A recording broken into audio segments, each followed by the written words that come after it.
DK ಶಿವಕುಮಾರ್ಗೆ class ತೆಗೆದುಕೊಂಡ್ರ CM Siddaramaiah. RCB ಆಟಗಾರರನ್ನ ಸ್ವಾಗತಿಸಿದ್ದಕ್ಕೆ ಸಂಪುಟದಲ್ಲಿ ಸಿಎಂ ಕ್ಲಾಸ್ ತೆಗೆದುಕೊಂಡಿದ್ದಾರೆ ಎನ್ನಲಾಗ್ತಾ ಇದೆ. ನೀವ್ಯಾಕ್ರಿ HALಗೆ ಹೋಗಿದ್ರಿ? ಆರ್ಸಿಬಿ ಆಟಗಾರರನ್ನ ಯಾಕೆ ಸ್ವಾಗತ ಮಾಡಿದ್ರಿ? ಅವರನ್ನು ವೆಲ್ಕಮ್ ಮಾಡ್ಕೊಂಡಿದ್ದು ನೀವ್ಯಾಕೆ ಅಂತೇಳಿ ಸಿಎಂ ಸಿದ್ದರಾಮಯ್ಯ ಕ್ಲಾಸ್ ತೆಗೆದುಕೊಂಡಿದ್ದಾರೆ ಎನ್ನುವಂತ ಮಾಹಿತಿ ಸಿಗ್ತಾ ಇದೆ. ಆರ್ಸಿಬಿ ಆಟಗಾರರನ್ನ ಸ್ವಾಗತಿಸಿದ್ದು DCM ಡಿಕೆ ಶಿವಕುಮಾರ್. HAL ವಿಮಾನ ನಿಲ್ದಾಣಕ್ಕೆ ಹೋಗಿ ನೇರವಾಗಿ ಅವರನ್ನ ಕರ್ಕೊಂಡು ಬಂದ್ರು. ಅವರಿಗೆ RCB ಫ್ಲಾಗ್ ಕೊಟ್ಟರು, ಕರ್ನಾಟಕದ ಫ್ಲಾಗ್ ಕೊಟ್ಟರು, ವೆಲ್ಕಮ್ ಮಾಡಿಕೊಂಡ್ರು. ಪ್ರೋಟೋಕಾಲ್ ಇತ್ತ ಸ್ವಾಗತ ಮಾಡೋದಕ್ಕೆ ಅಧಿಕಾರಿಗಳನ್ನ ನಿಯೋಜಿಸಲಾಗಿತ್ತಲ್ವಾ? ನೀವ್ಯಾಕೆ ಅಲ್ಲಿಗೆ ಹೋಗ್ಬೇಕಾಗಿತ್ತು ಅಂತ ತರಾಟೆಗೆ ತೆಗೆದುಕೊಂಡಿದ್ದಾರಂತೆ. ಸಂಪುಟ ಸದಸ್ಯರ ಮುಂದೆನೆ ಸಿಎಂ DCM ವಿರುದ್ಧ ತರಾಟೆಗೆ ತೆಗೆದುಕೊಂಡಿರೋದು. ಆದ್ರೆ ಏನು ಉತ್ತರಿಸದೆ ಸುಮ್ಮನಿದ್ರು ಡಿಕೆ ಶಿವಕುಮಾರ್ ಅನ್ನುವಂಥ ಮಾಹಿತಿ ಕೂಡ ಲಭ್ಯವಾಗ್ತಾ ಇದೆ. ನೀವು ಆ ಒಂದಷ್ಟು ಫೋಟೋಗಳನ್ನ ವಿಡಿಯೋಸ್ಗಳನ್ನ ಗಮನಿಸ್ತಾ ಇದ್ರಿ. DCM ಡಿಕೆ ಶಿವಕುಮಾರ್ ಅವರು ನೇರವಾಗಿ HALಗೆ ಹೋಗಿ ಆಟಗಾರರನ್ನ ವೆಲ್ಕಮ್ ಮಾಡಿಕೊಂಡ್ರು. ಮತ್ತೆ ವಿಧಾನಸೌಧಕ್ಕೆ ಬಂದಂತ ಸಂದರ್ಭದಲ್ಲೂ ಕೂಡ ಕರ್ನಾಟಕದ ಧ್ವಜವನ್ನ RCB ಧ್ವಜವನ್ನ ಕೊಟ್ಟು ಸೆಲ್ಫಿ ಕ್ಲಿಕ್ಕಿಸ್ಕೊಂಡ್ರು, ಫೋಟೋಸ್ ತೆಗೆಸ್ಕೊಂಡ್ರು. ವಿಡಿಯೋಗಳು ಕೂಡ ವೈರಲ್ ಆಗ್ತಾ ಇತ್ತು. ಬಟ್ ಇಲ್ಲಿ DCM ಡಿಕೆ ಶಿವಕುಮಾರ್ ಅವರು HALಗೆ ಹೋಗುವಂತ ಅನಿವಾರ್ಯತೆ ಏನಿತ್ತು? ಪ್ರೋಟೋಕಾಲ್ ಇತ್ತ? ನೀವು ಅಲ್ಲಿಗೆ ಹೋಗಿ ನೀವೇ ವೆಲ್ಕಮ್ ಮಾಡ್ಕೊಳ್ಬೇಕು ಅಂತೇಳಿ ಅಧಿಕಾರಿಗಳನ್ನ ನಿಯೋಜನೆ ಮಾಡಲಾಗಿತ್ತಲ್ವಾ? ಹಂಗಿದ್ರು ನೀವ್ಯಾಕೆ HALಗೆ ಹೋಗಿ ಅವ್ರನ್ನ ಕರ್ಕೊಂಡು ಬಂದ್ರಿ ಅಂತ ಸಿಎಂ ಸಿದ್ದರಾಮಯ್ಯನವರು ಇಲ್ಲಿ ಕ್ಲಾಸ್ ತೆಗೆದುಕೊಂಡಿದ್ದಾರಂತೆ. ಬಟ್ ಈ ಎಲ್ಲ ಪ್ರಶ್ನೆಗಳಿಗೂ ಕೂಡ DCM ಡಿಕೆ ಶಿವಕುಮಾರ್ ಮಾತ್ರ ಮೌನ ತಾಳಿದ್ದಾರೆ ಎನ್ನುವಂತ ಮಾಹಿತಿ ಗೊತ್ತಾಗ್ತಾ ಇದೆ. ಸಂಪುಟ ಸದಸ್ಯರ ಎದುರುಗಡೆನೆ ಸಿಎಂ ಸಿದ್ದರಾಮಯ್ಯನವರು ಈ ರೀತಿ ಪ್ರಶ್ನೆ ಮಾಡಿದ್ದಾರೆ. ನೀವ್ಯಾಕ್ರಿ HALಗೆ ಹೋಗಿದ್ರಿ? ಅಧಿಕಾರಿಗಳ ನಿಯೋಜನೆ ಆಗಿತ್ತಲ್ವಾ? RCB ಆಟಗಾರರನ್ನ ನೀವ್ಯಾಕೆ ಸ್ವಾಗತ ಮಾಡಬೇಕಾಗಿತ್ತು? ನೀವ್ಯಾಕೆ ಕರ್ಕೊಂಡು ಬರೋದಕ್ಕೆ ಹೋಗ್ಬೇಕಿತ್ತು? ನೀವು ಕರ್ಕೊಂಡು ಬರಬೇಕು ಅಂದ್ರೆ ರಾಜ್ಯದ ಉಪಮುಖ್ಯಮಂತ್ರಿ ಹೋಗಿ RCB ತಂಡದ ಆಟಗಾರರನ್ನ ವೆಲ್ಕಮ್ ಮಾಡ್ಕೊಳ್ಬೇಕು ಅಂತ ಏನಾದರೂ ಪ್ರೋಟೋಕಾಲ್ ಇತ್ತ? ನೀವ್ಯಾಕೆ ಹೋಗಿದ್ರಿ ಅನ್ನುವಂಥ ಪ್ರಶ್ನೆಯನ್ನ ಸಿಎಂ DCMಗೆ ಮಾಡಿದ್ದಾರಂತೆ. ಬಟ್ DCM ಮಾತ್ರ ಫುಲ್ ಸೈಲೆಂಟ್ ಆಗಿದ್ರು ಅನ್ನುವಂಥ ಮಾಹಿತಿ ಗೊತ್ತಾಗ್ತಾ ಇದೆ. ನೋಡಿ, ಇದರಲ್ಲೂ ಏನಾದರೂ ಕ್ರೆಡಿಟ್ ವಾರಿತ್ತಾ ಅನ್ನುವಂಥ ಒಂದಷ್ಟು ಪ್ರಶ್ನೆಗಳು ಕೂಡ ಹುಟ್ಕೊಳ್ತಾ ಇದ್ದಾವೆ. ಯಾಕೆಂದರೆ RCB ತಂಡದ ಆಟಗಾರನ ಕರ್ಕೊಂಡು ಬಂದು ಒಂದು ಕಡೆ ಪ್ರೋಗ್ರಾಮ್ ಮಾಡಿದರೆ ಅಥವಾ ರ್ಯಾಲಿ ಮಾಡಿದರೆ ಹೀಗಾಗ್ತಾ ಇರಲಿಲ್ಲ ಅನ್ನುವಂಥ ಒಂದಷ್ಟು ಚರ್ಚೆಗಳು ಕೂಡ ಇದೆ. ಅದನ್ನು ನೀವು ಗಮನಿಸ್ತಾ ಇದ್ದೀರಾ.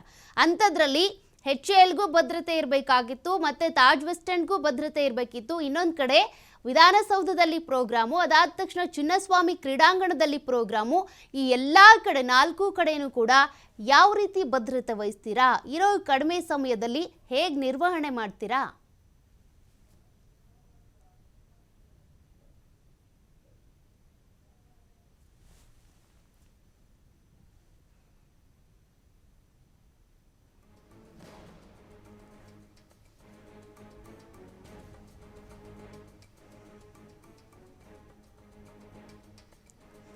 ಮತ್ತಷ್ಟು ಡೀಟೇಲ್ಸ್ ಕೊಡ್ತಾರೆ ಪ್ರತಿನಿಧಿ ಶಿವಕುಮಾರ್. ಈಗಾಗಲೇ ಈ ಒಂದು RCB ತಂಡದ ಆಟಗಾರರನ್ನ ವೆಲ್ಕಮ್ ಮಾಡ್ಕೋಬೇಕು, ಪ್ರೋಗ್ರಾಮ್ ಮಾಡಬೇಕು ಅನ್ನೋದಕ್ಕೆ ಸಂಬಂಧಪಟ್ಟಂತೆ ಕ್ರೆಡಿಟ್ ವಾರ್ ಇತ್ತು ಇಲ್ಲಿ. ಅದಕ್ಕಾಗಿ ಹಿಂಗಾಯ್ತು ಅನ್ನುವಂಥ ಒಂದು ಪ್ರಶ್ನೆನೇ ಇತ್ತು. ಅದರ ಬೆನ್ನಲ್ಲೇ ಈಗಾಗಲೇ CM Siddaramaiah DCM DK Shivakumar ಅವರಿಗೆ ಕ್ಲಾಸ್ ತೆಗೆದುಕೊಂಡಿದ್ದಾರೆ. ನೀವ್ಯಾಕೆ HALಗೆ ಹೋಗಿದ್ರಿ ಅಂತ.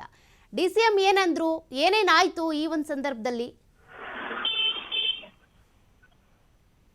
ಮೊನ್ನೆ ನಡೆದಂತಹ RCB ಆಟಗಾರರ ಸನ್ಮಾನ ಕಾರ್ಯಕ್ರಮದ ಸಂದರ್ಭದಲ್ಲಿ ಈಗಾಗಲೇ ಏನೆಲ್ಲ ಅವಘಡಗಳು ಆಗಿದೆ ಅನ್ನುವಂಥದ್ದು ಎಲ್ರಿಗೂ ಕೂಡ ಗೊತ್ತಿದೆ. 11 ಜನರ ಸಾವಾಗಿರುವಂತದ್ದು, ಸುಮಾರು 66ಕ್ಕೂ ಹೆಚ್ಚು ಜನ ಗಾಯಾಳುಗಳಾಗಿ ಚಿಕಿತ್ಸೆಯನ್ನ ಪಡಿತಾ ಇರುವಂತದ್ದನ್ನ ಈಗಾಗಲೇ ಗಮನಿಸಿದ್ದೇವೆ. ಎಲ್ರಿಗೂ ಕೂಡ ಇದು ಗೊತ್ತಾಗಿದೆ.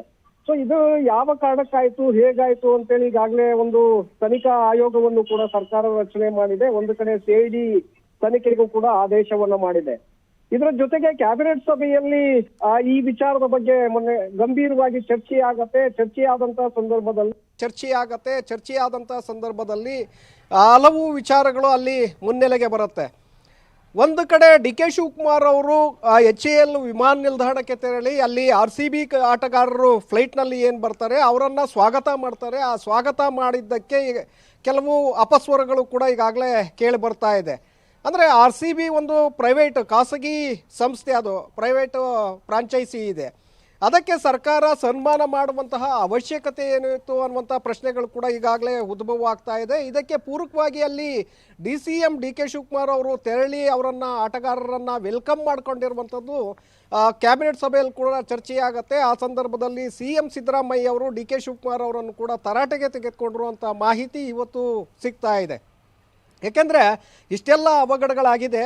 ಸೊ ನೀವು ಪ್ರೋಟೋಕಾಲ್ ಪ್ರಕಾರ ನೀವು ಅಲ್ಲಿಗೆ ಹೋಗೋದಕ್ಕೆ ಅವಕಾಶಗಳು ಇರಲಿಲ್ಲ. ಆದರೆ ಯಾವ ಕಾರಣಕ್ಕೆ ನೀವು ಅಲ್ಲಿಗೆ ಹೋಗಬೇಕಾಯಿತು ಅಂತೇಳಿ DK ಶಿವಕುಮಾರ್ ಅವರನ್ನು ಪ್ರಶ್ನೆ ಮಾಡ್ತಾರೆ ಮುಖ್ಯಮಂತ್ರಿಗಳು. ಯಾಕೆಂದರೆ ಅಲ್ಲಿ RCB ಆಟಗಾರರನ್ನು ರಿಸೀವ್ ಮಾಡ್ಕೊಳ್ಳೋದಕ್ಕೆ ಅಧಿಕಾರಿಗಳನ್ನು ನೇಮಕ ಮಾಡಲಾಗಿರುತ್ತೆ. ಅಧಿಕಾರಿಗಳು ಹೋಗಿ ಅವರನ್ನು ವೆಲ್ಕಮ್ ಮಾಡ್ಕೊಳ್ಬೇಕಾಗಿತ್ತು. ಆದರೆ DK ಶಿವಕುಮಾರ್ ಅವರೇ ಅಲ್ಲಿ ತೆರಳಿ ಅವರನ್ನು ವೆಲ್ಕಮ್ ಮಾಡ್ಕೊಂಡಿರುವಂಥದ್ದು ಯಾವಾಗ ಆರೋಪ ಆಕ್ಷೇಪಗಳು ಅಸಮಾಧಾನಗಳು ವ್ಯಕ್ತವಾದವು ಆ ಹಿನ್ನೆಲೆಯಲ್ಲಿ ಸರ್ಕಾರಕ್ಕೂ ಕೂಡ ಮುಜುಗರ ಆಗಿತ್ತು. ಆ ಕಾರಣಕ್ಕೆ DK ಶಿವಕುಮಾರ್ ಅವರನ್ನು ಕ್ಯಾಬಿನೆಟ್ ಸಭೆಯಲ್ಲೇ ಮುಖ್ಯಮಂತ್ರಿಗಳು ಪ್ರಶ್ನೆಯನ್ನು ಮಾಡ್ತಾರೆ. ಆದರೆ DK ಶಿವಕುಮಾರ್ ಅವರಿಂದ ಅದಕ್ಕೆ ಯಾವುದೇ ರೀತಿಯಾದಂಥ ಉತ್ತರ ಲಭ್ಯ ಆಗೋದಿಲ್ಲ, ಅಲ್ಲಿ ಚರ್ಚೆ ಆಗೋದಿಲ್ಲ.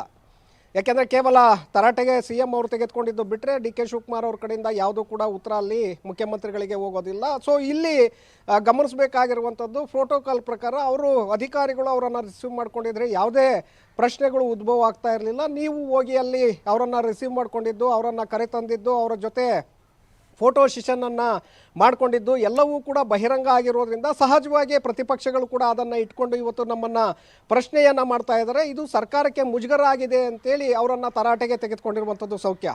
Okay, thank you Shivakumar ಡೀಟೇಲ್ಸ್ಗೆ.